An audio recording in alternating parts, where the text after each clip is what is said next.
손흥민은 그의 인생에서 가장 중요한 시기에 있습니다. 우리가 맨체스터 시티로 이적할 선수에 대한 정보가 아직 명확히 확인되지 않아 소니의 미래에 대한 추측이 점점 더 많아지고 있습니다. 맨체스터 시티로 이적하는 것은 손흥민뿐만 아니라 현재 세계의 모든 프로축구 선수들에게도 꿈입니다. 이는 현재 세계에서 가장 강한 클럽임을 확인할 수 있습니다. 레알 마드리드는 현재 유럽 챔피언, 우에파 챔피언스 리그의 우승자일 수 있습니다. 그렇지만 팀 구성의 질, 플레이 스타일 및 날카로운 전술 측면에서 펩 과르디올라 감독의 팀을 능가하는 팀은 없습니다. 이것은 최근 몇 시즌 동안 나타난 현실입니다. 그래서 세계 최고의 선수들이 있고 가장 큰 타이틀을 정복할 수 있으며 미디어 매력도가 최고로 평가되는 클럽에서 뛰고 싶어 하지 않는 선수는 없습니다. 손흥민 역시 맨체스터 시티를 매우 좋아하며 이 팀에 대해 일정한 애정과 진정성을 가지고 있습니다. 펩 과르디올라 감독도 우리 선수에 대해 미디어 앞에서 여러 차례 칭찬을 아끼지 않았습니다. 맨체스터 시티의 선수들도 마찬가지로 소니의 능력을 매우 높이 평가하며 그들이 토트넘 핫스퍼와의 대결에서 가장 대면하기 꺼려하는 선수입니다. 양측의 좋은 관계로 인해 손흥민이 맨체스터 시티의 유니폼을 입고 싶어 하지 않을 이유가 없습니다. 그는 이미 자신의 경력에서 큰 타이틀을 갈망하며 여러 번 이를 보여주었습니다.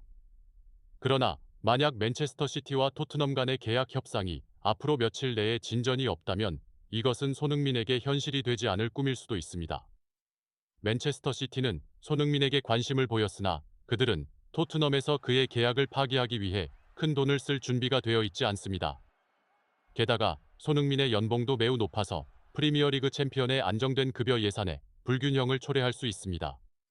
반면 맨체스터 시티에는 이미 도쿠, 잭 그릴리쉬, 그리고 새로운 계약자인 사비뉴와 같은 뛰어난 윙어들이 부족하지 않습니다. 그래서 맨체스터 시티는 손흥민을 매우 좋아하지만 그를 모든 대가를 치르고 영입하지는 않을 것입니다. 이러한 모든 이유로 손흥민은 최소한 한 시즌 더 토트넘에 머물러야 할 필요가 있습니다. 우리의 선수는 2025년 6월에 클럽과의 계약이 만료됩니다. 그때까지 맨체스터 시티와 같은 수준의 클럽으로 이적하는 것도 늦지 않을 수 있습니다. 소니와 같은 수준의 스택에는 큰 팀이 관심을 가지지 않을까 걱정할 필요가 없습니다. 손흥민은 아마도 이러한 현실에 만족하고 있기 때문에 최근 토트넘의 새로운 시즌을 앞둔 훈련에서 매우 즐겁고 편안하게 보이고 있습니다. 그곳에서 모두가 손흥민과 새로 팀에 합류한 도미닉 솔란케의 조합을 기대하고 있습니다. 본머스에서 온 이 선수의 등장으로 한국 선수는 안제 포스테코글루 감독의 시스템에서 많은 이점을 누릴 수 있을 것입니다. 모든 것이 잘 진행된다면 그것은 손흥민이 런던 팀과 함께 마지막으로 타이틀을 정복할 기회를 열어줄 수 있습니다. 토트넘 호스퍼는 약 1,000억 원에 달하는 금액으로 본머스에서 도미닉 솔란케를 영입하며 활발한 여름 이적 시장을 보냈습니다. 이것은 공격력을 강화할 뿐만 아니라 스타 손흥민이 자신의 능력을 최대한 발휘할 수 있는 기회를 제공하기 위한 전략적 계약입니다. 도미닉 솔란케는 등 돌려 플레이할 수 있는 능력을 갖춘 전형적인 스트라이커로 이는 공을 지키고 주위 동료들에게 공간을 만들어주는데 특히 중요합니다. 솔란케의 영리한 이동 능력과 공간을 활용하는 민첩성은 토트넘 공격진에 또 하나의 위험한 무기를 제공합니다. 솔란케의 깊숙한 움직임은 상대 수비수를 끌어들여 유리한 위치에서 공을 받을 기회를 제공할 뿐만 아니라 특히 손흥민과 같은 다른 공격수들에게도 공간을 열어줍니다. 손흥민은 프리미어리그에서 가장 전방위적인 공격수 중 하나로 속도, 기술, 그리고 다양한 슈팅 능력을 가지고 있습니다. 그러나 그의 잠재력을 최대한 발휘하기 위해서는 좋은 동료의 지원이 필요합니다. 이전에 손흥민은 자주 스스로 공간을 찾아야 했거나 먼 거리에서 공격에 참여해야 했습니다. 그러나 솔랑케의 존재로 손흥민은 마무리 작업에 더 집중할 수 있는 기회를 더 많이 가질 것입니다. 본머스에서 뛰었던 이 선수가 이전 시즌과 같은 높은 기량을 유지한다면 그의 가치는 매우 클 것입니다. 이전 시즌에 이 선수는 프리미어리그에서 19골을 기록했습니다. 솔란케는 공간을 창출할 뿐만 아니라 상대 수비수들의 주의를 끌어들여 손흥민이 강력한 중거리 슛을 할 수 있는 시간과 거리를 더 많이 확보할 수 있게 도와줍니다. 더 나아가 솔란케와 손흥민의 빠른 역습 조합은 토트넘이 한국 출신 선수의 속도를 최대한 활용할 수 있는 중요한 요소가 될 것입니다. 2024-2025 시즌은 토트넘에게 챔피언스 리그 진출권을 위한 경쟁에서 큰 도전이 될 것입니다. 손흥민의 기량은 확실히 열쇠가 될 것이지만 솔란케의 지원도 그에 못지않게 중요합니다. 두 사람이 잘 조화를 이룬다면 토트넘은 다른 최상위 팀들과 경쟁할 수 있는 강력한 공격력을 가질 것입니다. 이는 또한 그들이 상위 4위 안에 들 가능성이 그 어느 때보다 현실적일 것이라는 것을 의미합니다. 전략적인 보강과 전술적인 발전으로 토트넘은 야망에 찬 시즌을 준비하고 있습니다.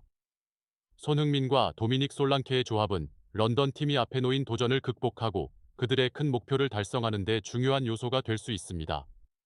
앞서 언급한 바와 같이 토트넘이 솔란케를 팀에 합류시킨 것은 손흥민에게 큰 이익이 될 것이며 해리 케인이 없는 첫 시즌에서 그가 맡아야 했던 부담과 임무를 덜어줄 것입니다. 이어서 도미닉 솔란케의 등장으로 토트넘 호스퍼는 공격진을 강화할 중요한 요소를 확보했습니다. 그는 전형적인 아우번 스트라이커 역할을 맡을 것으로 기대되며 득점 능력을 보장할 뿐만 아니라 특히 손흥민과 같은 동료들에게 공간과 기회를 창출할 것입니다. 솔랑케가 곁에 있으면 손흥민은 자유롭게 공격하고 드리블하며 득점을 보장할 수 있습니다. 좋은 성적을 보인다면 30보 40골을 기록하는 것도 그렇게 어렵지 않을 것입니다. 솔란케는 어떤 팀에서도 중요한 위치인 중심 공격수로서 중추적인 역할을 할 것입니다. 솔란케는 페널티 박스 안에서 공을 잘 지키고 협력 플레이에 참여할 수 있는 능력으로 토트넘의 공격을 위한 지지대가 될 것입니다. 지난 시즌에 불안정한 성적을 보였던 리차를리손과 달리 솔란케는 신속한 결정력과 스피드를 겸비해 동료들과 쉽게 연결되고 상대 골문 앞에서 위험한 상황을 만들 수 있습니다. 솔란케의 페널티 박스 안에서의 존재감은 토트넘에게 공격 전개 시 추가적인 선택지를 제공할 것입니다. 그는 공을 지키고 다른 선수들이 이동하고 상대 수비가 남겨둔 공간으로 공격할 수 있는 여건을 조성할 수 있습니다. 솔란케는 키가 크고 공중 경합 능력이 뛰어나서 공중 상황에서도 진정한 위협이 될 수 있으며 손흥민과 같은 이선 공격수들에게 계속해서 공격과 득점 기회를 제공합니다. 손흥민은 그의 익숙한 왼쪽 윙어 역할로 돌아가 속도와 슈팅 능력을 최대한 발휘할 수 있을 것입니다. 이 포메이션에서 손흥민은 측면 역할을 넘어 중앙으로 유연하게 이동하며 공간을 찾아 슈팅할 수 있을 것입니다. 솔란케의 지원으로 그는 공을 유지하고 빠른 방역을 위해 유리한 조건을 만들 수 있으며 손흥민은 지난 시즌보다 더 많은 기회를 얻어 빛날 수 있을 것입니다. 솔란케는 손흥민의 수비 부담을 덜어줄 것이며 이는 지난 시즌 공격진의 불안정성 때문에 그가 많이 맡아야 했던 임무였습니다. 솔란케가 중심을 잡아줌으로써 손흥민은 공격에 더욱 집중하고 상대 수비 뒤의 공간을 공략할 수 있을 것입니다. 또한 브레넌 존슨과 같은 빠른 오른쪽 윙어의 등장으로 토트넘의 공격력은 더욱 유연하고 다양해질 것입니다. 존슨은 상대 수비를 벌려 손흥민이 전진하고 득점 기회를 찾을 수 있는 공간을 만들어줄 수 있습니다. 안제 포스테코글루 감독은 높은 프레싱과 수비진의 강력한 플레이를 요구하는 것으로 유명합니다. 솔란케의 존재는 토트넘이 이 스타일을 효과적으로 적용할 수 있도록 도와줍니다. 전방에서 압박하는 솔란케의 능력은 상대 수비진이 실수를 저지르게 만들 수 있으며 이는 팀에게 빠른 공격 기회를 제공합니다. 이런 순간에서 손흥민은 속도를 활용해 수비를 돌파하고 중요한 골을 넣을 기회를 얻게 됩니다.